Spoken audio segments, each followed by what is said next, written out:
은혜 받을 하나님의 말씀은 역대하 8장 1절에서 18절까지의 말씀입니다. 역대하 8장 1절에서 끝절까지의 말씀 찾으셨으면 교독합니다. 제가 먼저 했습니다. 솔로몬이 여호와의 전과 자기의 궁궐을 20년 동안에 건축하기를 마치고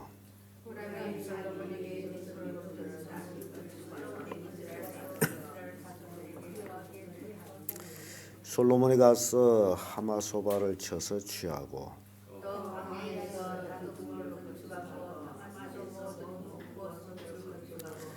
또 위 베드로론과 아래 베드로론을 건축하되 성과 문과 빗장이 있게 하여 견고한 성읍으로 삼고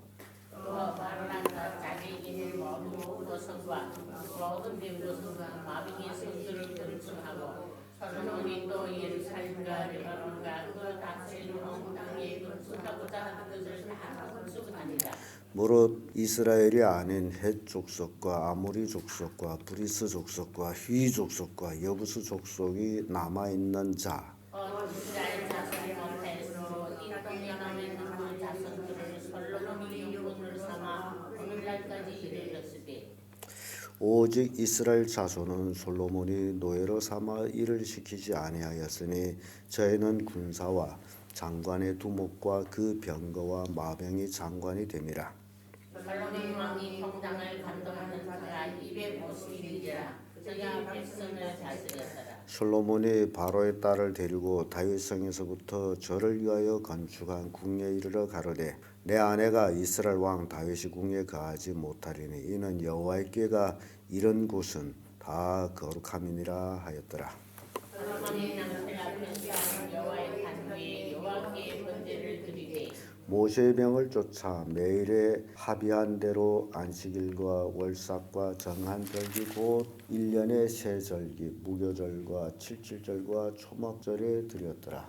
솔로몬이 또 그의 아버지 다윗의 규례를 따라 제사장들의 반열을 등함으로 이 사람들에게도 그 문제를 맡겨 매일 이시는 대로 찬송하며 제사장들 앞에서 수록되게 하며 또 무지일에 그 반열을 따라 감사하게 하였으니 이는 하나님의 사람 다윗이서는 이렇게 명하였습니다. 제사장과 레위 사람이 굳고 이래든지 무슨 일이든지 왕의 명한 바를 다 어기지 아니하였더라.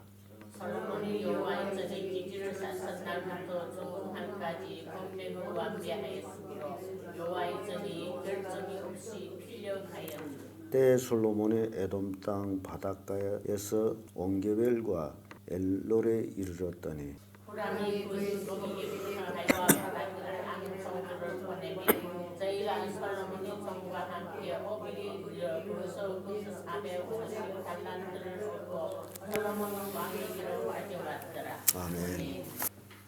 이 말씀으로 솔로몬의 업적들 이런 제목으로 말씀을 나누겠습니다. 솔로몬이 왕위에 올라서 제4년 2월에 이제 성전 건축을 시작해서 7년 6개월 만에 성전 건축을 마치고 약 11개월 후에 성전 봉헌식을 행했습니다. 그리고 성전 건축을 마치고 곧 이어서 솔로몬 왕궁을 건축하는데요. 총 건축 시간이 20년이 걸렸다고 하는데 왕궁 건축이 12년 6개월 정도 걸렸다는 사실입니다. 이렇게 솔로몬 왕국이 번창하고 또 세력이 얻어가지고 또 주변에 이제 이스라엘의 대적이 되는 나라들은 쳐부시고 취하여서 이스라엘 나라를 국토를 확장시키기도 하는 그런 솔로몬을 우리가 보게 됩니다. 그래서 솔로몬은 평화의 왕이요 지혜의 왕이었지만은 그러나 주변국에 이스라엘 대적으로 하고 있는 나라에 대해서는 애누리 없이 징벌했음을 또한 보여줍니다. 그래서 하맛소바라는 작은 나라를 취하여서 없애버리는 그런 모습을 3절에서 보고 그리고 솔로몬 나라를 견고하게 하기 위해서 국고성을 건축합니다. 이 국고성은 나라의 재산을 보관하는 그런 창고 같은 그런 성이죠. 국고성. 그래서 거기에 양식을 비축하는. 그러면 이 국고성이 언제 기원을 하고 있느냐라는 것을 생각해 볼 때에 요셉이 애굽에 있을 때에 애굽 바로 왕의 총리로 사역을 할 때에 요셉이 제안한 것입니다. 풍년이 드는 모든 양식을 사서 들여서 성에다 저축하고 그렇게 해서 7년 재해를 대비해야 합니다라는 그 제안이 바로 국고성 건축의 시조예요. 그래서 요셉은 그 7년 동안에 풍년된 그 작물들을 다 백성들의 손에서 사들여서 창고에 넘쳐나도록 저장했다가 7년 재해 때에 그걸 풀어가지고 오히려 나라를 멸망해서 구출하고 더욱 바로 왕은 풍요로워지는 그런 이제 정성기를 맞이하게 하죠.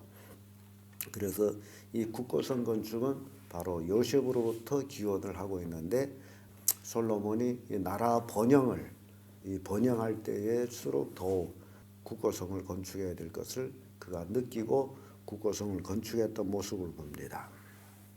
그리고 벳호론이라는 윗벳호론, 아래벳호론이라는 이 성읍을 건축하는데 아주 튼튼하게 문빗장까지 건축했다라고 기록하고 있습니다. 근데 이게 항구 도시로서 어찌 보면 이스라엘 문과 같은 그런 도시였어요. 그래서 외적이 쳐들어오는 것을 막기 위해서 튼튼하게 준비하는 모습으로 봅니다. 솔로몬이 지금 나라를 강국으로 만들죠. 국고성을 건축하고 또 군대 장비를 병고성을 건축하고 뿐만 아니라 또 그때는 전쟁의 주요 말로 했죠. 말 타고 달렸죠. 그래서 마병성 이런 나라를 위한 성들을 튼튼하게 솔로몬이 만들었어요. 그러니까 외부에서 생각할 때 이스라엘은 유일신앙을 가지고 있지 않습니까? 신앙. 그들이 유일신앙은 생명보다도 하나님을 더 귀하게 여기는 그 신앙을 가지고 그런 문화 속에서 이스라엘 나라라는 것이 형성이 됐는데 거기다 경제력과 군사력이 뒷받침을 하고 있으므로 솔로몬 왕국은 세계 제국이 될 수밖에 없었다라는 사실입니다. 솔로몬 왕국이 그때는 완전히 제국이에요. 세계를 지배하는 제국이에요.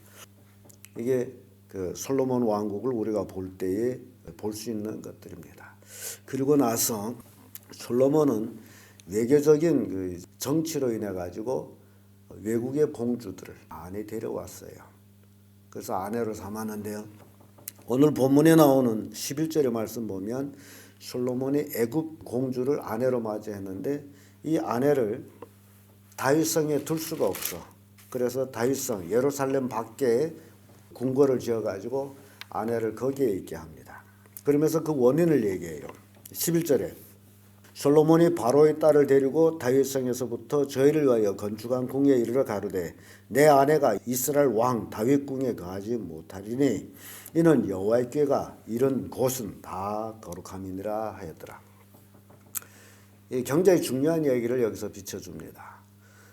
물론 솔로몬이 정치적 외교로 수많은 외국의 공주들을 아내로 맞이했지만은 그들이 신앙이 다르기 때문에 이 거룩한 예루살렘 성에 있을 수가 없다. 왜냐하면 하나님의 복궤가 있는 곳이다. 그러니까 이방 여인을 아내로 맞이했지만은 너는 부정하다 그 얘기예요. 신앙이 다르다 그 얘기죠. 물론 그것 때문에 솔로몬 왕국이 몰락하기도 합니다. 그러니까 처음부터 외교적인 결혼을 솔로몬이 하지 말아야 되는데 그렇게 강국이 돼 있으면서도 또 이제 정치적으로 이렇게 외국의 공주들을 아내로 맞이했다는 게 조금 그래요.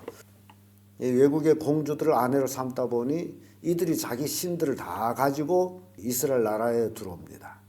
그러다 보니 솔로몬 왕후들이 있는 곳곳마다 각기 자기 궁 안에는 자기 신을 섬기는 신저들이 세워집니다. 그래서 그것이 결국 이스라엘을 몰락케 하는 그런 원인이 되기도 합니다. 솔로몬은 아내일지라도 다윗성에 거하지 못하게 했던 모습을 그의 신앙심에서 볼 수 있습니다.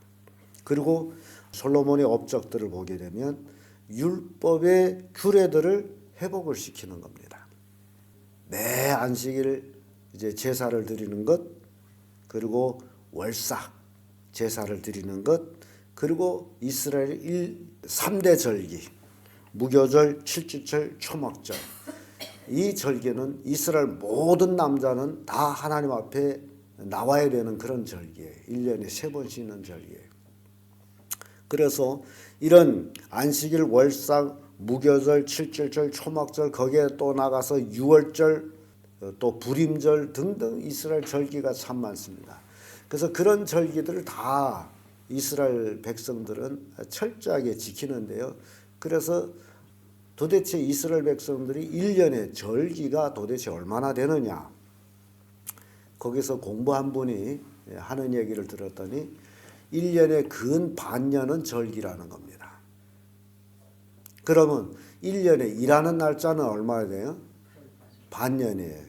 반년 동안 일하고 반년 동안 절기를 지키는 거예요. 물론 그렇게 쭉 반년만 일하고 쭉 반년 절기 지키기 아니라 이렇게 안식일에, 월삭에, 초막절에, 칠칠절에, 또는 무교절에, 뭐 유월절에, 또 불임절 등등 여러 가지 절기들이 1년에 이렇게 해서 포함되어 있다 보니 근 1년에 반년 정도는 절기를 지키는데 이스라엘 백성들이 소모하고 있다. 그러면 우리가 생각해 볼 게 있습니다. 이 사람들은 근 1년에 반년 동안 절기를 지키다 보면 일을 못 했잖아요. 일을 했다는 게 반년만 했잖아요. 그러면 이스라엘 백성이 가난에 허덕이고 살았느냐. 오늘날 얼마나 많은 사람 돈 벌어야지 그러면서 돈벌이 하면서 자기 육체를 싹 망가뜨리는데 그렇다 해서 부자가 되느냐. 그걸 우리에게 주는 교훈이에요. 세계적으로 부자들은 다 누군지 아세요? 다 이스라엘 백성들입니다. 1년에 반년 정도밖에 일을 안 하는 사람들이 세계 경제를 쥐고 있습니다. 미국의 유명한 부자들은 다 유태인들이에요. 여기서 우리에게 주는 교훈이에요. 하나님을 잘 섬기면 섬길수록 뭐가 많아져요? 재물이 많아져. 하나님을 섬기지 않으면 않을수록 재물은 없어집니다. 그래서 동방국가와 서방국가를 구분해놔도 그거예요. 서방국가는 기독교 중심으로 나라가 세워지다 보니 복음이 시작돼서 지금의 일까지 근 2000년을 우리가 볼 때에 동방국가가 서방국가 차이가 280년 차이가 납니다. 서방국가가 동방국가보다 280년을 앞섰다는 얘기입니다. 그런데 280년은요. 서방국가는 주의를 지키고 명절을 지키는 것 빼게 되면요. 동방국가는 서방국가보다 280년을 일을 더 했어요. 그럼에도 불구하고 근 300년을 더 후진국이 됐다는 것. 일을 300년 더 하고 300년 더 후진국가가 됐다면 그 일한 것이 수지 맞습니까? 그래서 계산할 줄 알아야 돼. 열심히 돈을 벌었는데 몸이 다 망가졌어요. 그래서 그 번 돈을 가지고 치료비를 넣는데 치료가 안 되고 몸만 아파. 그러면 그 돈 번 게 이깁니까? 손해입니까? 가만히 집에서 있는데도 못 사면 못 사는 대로 사는 거하고 돈은 좀 벌었다 치고 몸이 다 망가져서 그 돈을 다시 병원에 쳐넣는 거하고 계산하면 어느 게 이기냐?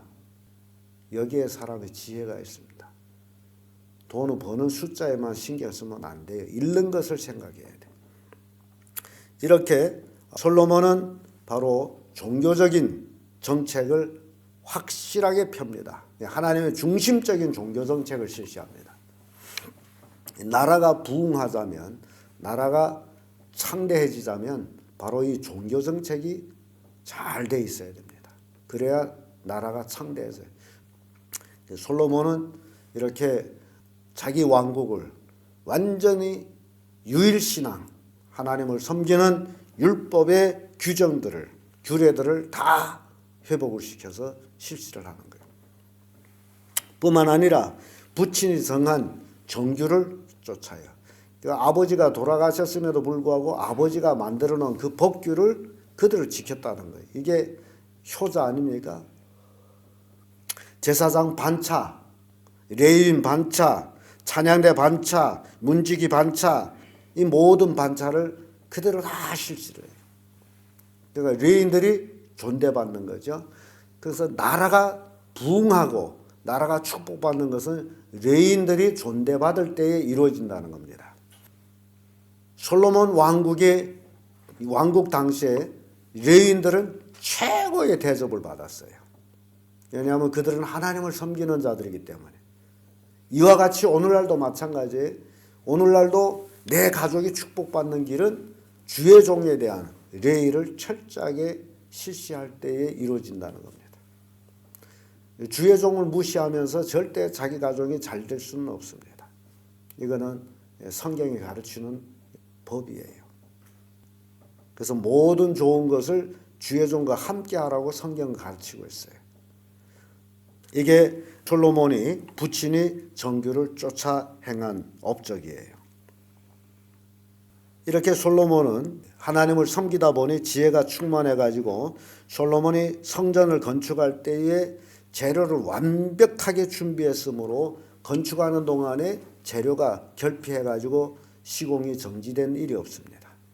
뿐만 아니라 모든 돌들을 현장에서 다 떠서 다듬어서 실어왔기 때문에 성전 건축할 때는 정소리도 나지 아니하고 착착착착 맞물려 놓으면서 올라갔어요.